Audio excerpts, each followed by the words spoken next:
Hello दोस्तों, अगर सोचो कि आप एक चोर है और आपने बैंक लूट भी ली लेकिन पुलिस आपके पीछे नहीं पड़ रही है, यानी कि उसे कुछ भी फर्क नहीं पड़ता कि आप क्या कर रहे हो क्या नहीं, तो ये मूवी इसी तरह की है। तो मूवी की शुरुआत में हम फर्नांडो को देखते हैं जो कि वो अपनी लाइफ के अंदर बोर हो चुका है और वो एक पेंटर होता है। और अब एक दिन वह रात को काम करने के बाद वह घर जा रहा होता है, तभी वह जॉइंट पीने के लिए रुकता है। तभी एक कार वाला जो कि पानी को उछालकर उसकी जॉइंट को बुझा देता है और वह जॉइंट को पानी के अंदर फेंक देता है और वह आहिस्ता आहिस्ता वह पानी के साथ वह जॉइंट भी एक गटर के अंदर गिर जाती है। और वह फर्नांडो भी उसका पीछा कर रहा था। तभी वह देखता है कि गटर के सामने बैंक ऑफ रियो होती है और वह धीरे धीरे गटर का पीछा करते हुए एक पुल के पास पहुंचता है जहां पर नाला खत्म हो जाता है। और फर्नांडो वो नाले के बहुत बड़े पाइप के अंदर जाता है जहां पर उसे एक बहुत बड़ा खतरनाक आइडिया नजर आता है। और अब अगले दिन फर्नांडो अपने दोस्त सेबेस्टियन को मिलने के लिए जाता है और वह बैंक ऑफ लियो को लूटने के बारे में अपने आइडिया उसे बताता है। और अब सेबेस्टियन को भी पैसों की जरूरत थी, इसलिए उसके आइडिया के बारे में वो मान जाता है। और वह यह भी कहता है कि हमें इसके लिए गाड़ियों की और पैसों की भी जरूरत पड़ेगी, इसलिए फर्नांडो ऐसे आदमी की तलाश करता है जो बैंक ऑफ रियो की रॉबरी को फाइनेंस कर सके। और अब फर्नांडो का एक और भी दोस्त होता है और उसका नाम देबाजो होता है और वो अपने दोस्त मारियो के पास ले जाता है। और वो मारियो चोरी करने में अच्छा इंसान होता है, इसलिए अगले दिन वो फर्नांडो मारियो से मिलने के लिए जाता है और वो उसे अपने प्लान के बारे में बताता है। लेकिन मारियो थोड़ा कंफ्यूज हो जाता है। तभी मारियो कहता है कि हमने ये चोरी कर ली तो हमें इसके बाद कभी भी चोरी करने की जरूरत नहीं पड़ेगी। और अब ये सुनकर मारियो भी मान जाता है। इसके बाद वह दोनों लोकेशन पे जाते हैं और वो फर्नांडो बैंक के सामने जो गटर होती है उसके अंदर एक मेजरमेंट टेप डालता है और वो मेजर टेप को अंदर से देखने के लिए वह दोनों अंदर जाते हैं। और अब गिनते गिनने के बाद वो फर्नांडो से कहता है कि हम लोग करोड़पति बनने से 18 मीटर दूर है। लेकिन मारियो को बारिश की चिंता होती है, इसलिए वो कहता है कि बारिश आई तो हम लोग यहाँ पर फंस जाएंगे। लेकिन फर्नांडो से कहता है कि हम लोग उस दिन चोरी करेंगे जब मौसम साफ होगा। और ये प्लान मारियो को भी अच्छा लगता है। इसके बाद हम अगले सीन में देखते हैं जहाँ पर मारियो, देबाजो और वो फर्नांडो तीनों मीटिंग करते हैं और वो बैंक के कमरों के अंदर वह खुदाई करने की योजना बना रहे होते हैं। लेकिन बैंक के सभी कमरों के अंदर मोशन सेंसर होते हैं। फर्नांडो कहता है कि मोशन सेंसर वो मूव को कभी ट्रेंड नहीं करते, वो तो तुम्हारे टेम्परेचर को चेंज करते हुए उसे नोटिस करते हैं। और अब उसके सामने एक ही प्रॉब्लम थी, जो कि वह तिजोरी को कैसे खोला जा सकता है। इसलिए वह अगले दिन बैंक के आसपास वह छानबीन करते हैं। बैंक के अंदर जाने से पहले फर्नांडो वह आसपास की वह तस्वीरें खींचता है। लेकिन तभी वहां पर दो सिक्योरिटी गार्ड आ जाते हैं और उसे बेसमेंट के अंदर ले जाते हैं। सिक्योरिटी गार्ड उसकी चीजों को जांच करते हैं लेकिन उसे कुछ भी नहीं मिलता, इसलिए उसे जाने देते हैं। बाद में पता चलता है कि उसने कैमरे के अंदर से मेमोरी कार्ड निकाल लिया था। और अब सेबेस्टियन और फर्नांडो ने बैंक के अंदर जो भी देखा उससे वो प्लान बनाते हैं। और अब फर्नांडो जो भी कमरे के अंदर था वहां से वह घुसने का प्लान बनाते हैं और उन्हें बैंक और नाले के बीच का जो रास्ता होता है उसे वह देखना था। इसलिए बैंक के सामने जो गटर का ढक्कन होता है उससे वह साइकिल से उसका रास्ता नापते हैं और वह साइकिल के टायर के ऊपर मार्क करते हैं, जिससे पता चल जाता है कि टायर कितनी बार घुमा है। और अब अगले दिन फर्नांडो वो नॉलेज के साथ कहां से खुदाई करनी है वो एंगल से पता करता है। यहाँ पर हम देखते हैं कि जो पैसा वह चुराने वाले हैं उस बैंक का इंश्योरेंस होगा। इसका मतलब यह है कि आम आदमी को इसका नुकसान नहीं होगा बल्कि बैंक वालों को होगा।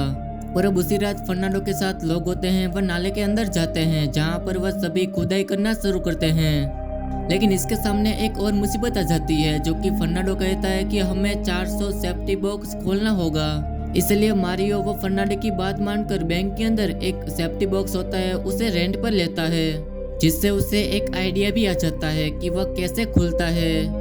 इसके बाद वो नाले के अंदर आ जाता है जहाँ पर उन सभी ने आधी खुदाई कर ली होती है।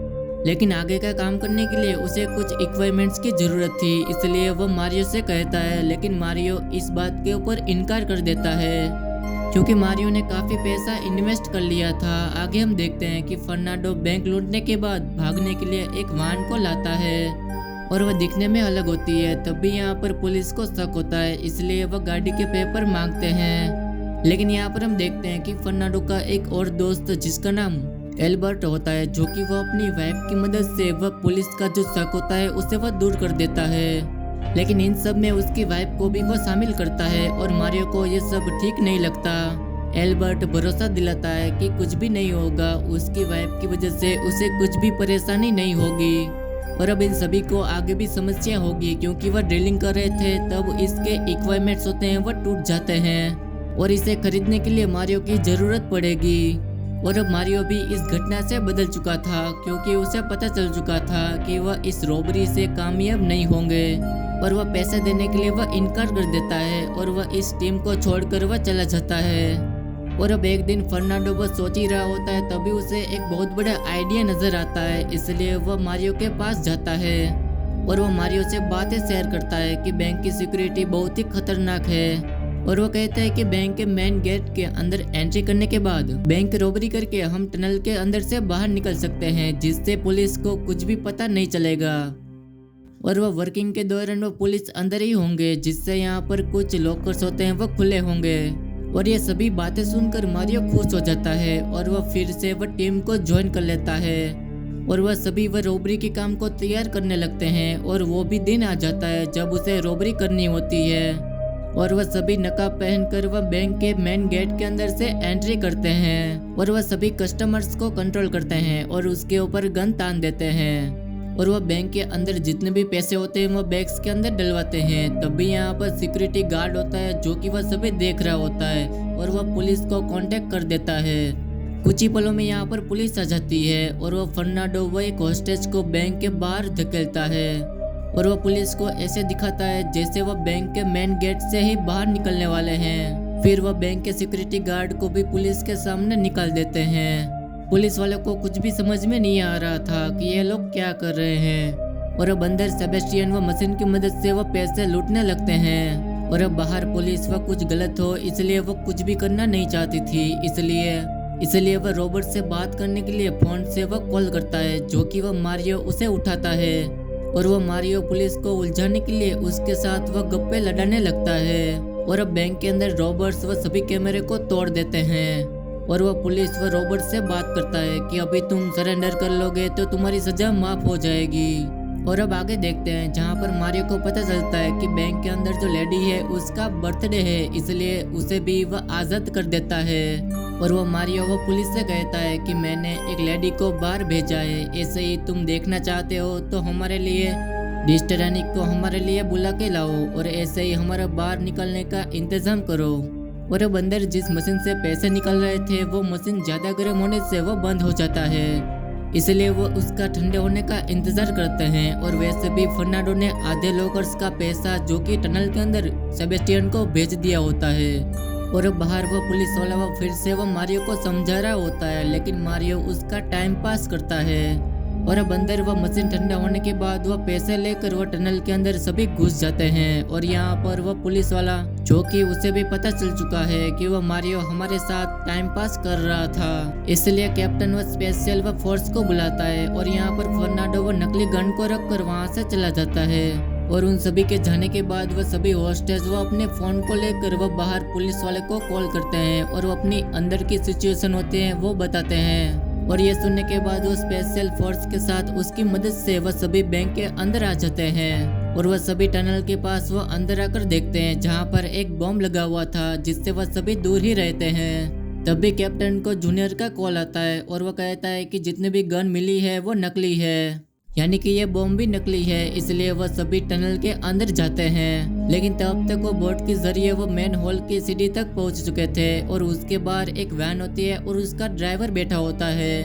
और वह सभी धीरे धीरे पैसे ऊपर लेकर वहां से वो निकल जाते हैं। और ये सभी पैसे लूटने के बाद वो बहुत ही खुश होते हैं। और अब आगे देखते हैं जहाँ पर पुलिस को पता ना चले, इसलिए वो वैन को भी जला देते हैं ताकि उसे कोई भी सबूत ना मिले और ये अपनी जिंदगी सभी अच्छे से जीने लगते हैं। लेकिन यहाँ पर इन सब से एक गलती हो गई होती है, जो कि एल्बर्ट ने अपनी वाइफ को ये प्लान के बारे में बताया था। इसलिए एक दिन उसकी वाइफ वो एल्बर्ट के साथ एक लड़की होती है उसे वह देख लेती है, जिससे वह पुलिस को बता देती है। और वह कहती है कि जो रॉबरी हुई थी उसके साथ उसका पति भी शामिल है। और वह सभी पुलिस पैसों को रिकवरी कर लेते हैं। और ये बात फर्नांडो को पता चलती है तो वह शहर छोड़कर भाग जाता है। और यहाँ पर ये सभी पकड़े जाते हैं और मारियो भी उसमें होता है। जब वह जेल में होता है तो उसकी बेटी उसे मिलने के लिए आती है बेटी कहती है कि वो उसे अच्छा वकील ढूंढने के बाद वो उसे छुड़ा लेगी, लेकिन मारियो उसे कहता है कि वो ऐसा करना नहीं चाहता और वो मारियो कहता है कि तुम अपने फ्यूचर पे ध्यान दो। और अब हम कुछ दिनों बाद देखते हैं जहाँ पर वह स्पेशल फोर्स व फर्नांडो को भी पकड़ लेती है। और अब आगे देखते हैं जहाँ पर वह सजा काटने के बाद उसे बाहर आते हुए देखते हैं, क्योंकि इन सभी ने नकली गन रखी थी और उसने किसी को भी नुकसान नहीं पहुँचाया था, इसलिए इसे कम सजा मिलती है। और इससे पहले तो मारियो आज़ाद हो चुका था और वो उसका बाहर इंतजार कर रहा था। और यहाँ पर ये कहानी खत्म हो जाती है। अगर आप सभी को कहानी पसंद आई हो तो वीडियो को लाइक कर देना।